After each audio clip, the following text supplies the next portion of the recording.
मैं हूँ इंदु मिश्रा। दोस्तों, मैं हूँ इंदु मिश्रा। देसी ब्लॉग में आप लोग की स्वागत है।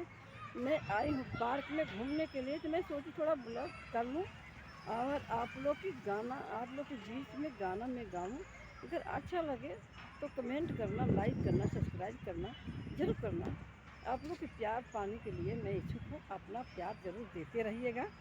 और मैं गाना गाने जा रही हूँ।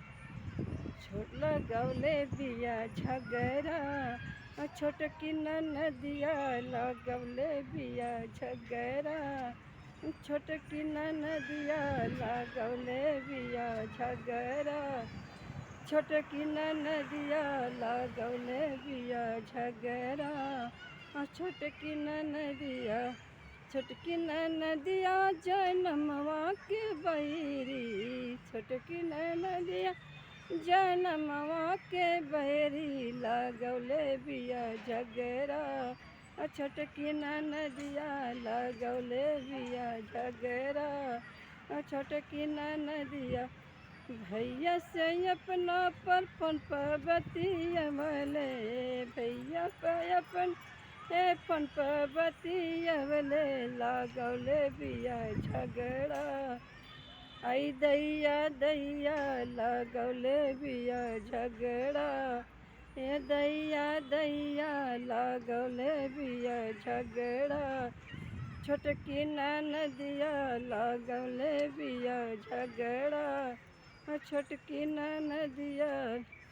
भाभी सवेरे भैया बागों में जाली, भाभी सवेरे भैया बागों में जाली, छायला संगे अखिया मारत बाड़ी, छायला संगे अखिया मारत बाड़ी लगवले बिया झगरा, छोटकी नदिया लगवले बिया झगड़ा, छोटकी नदिया।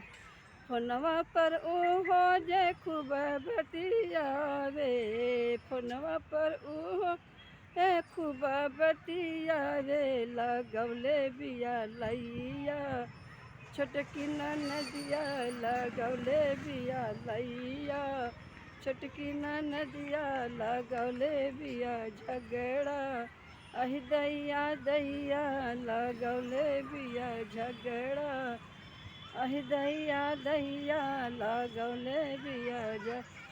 भाभी सवेरे भैया सड़कों पर घूमे, भाभी सवेरे भैया सड़कों पर घूमे चलावा तारी मटकी, अहि दैया दैया चलावा तारी मटकी, अहि दैया दैया लगवले बिया झगड़ा, छोटकी नदिया लगवले बिया झगड़ा, छोटकी नदिया लगल बिया झगड़ा, लगवले बिया झगड़ा, लगले बिया झगड़ा, लगवले बिया झगड़ा, लगवले बिया झगड़ा, छोटकी नदिया लगवले बिया झगड़ा।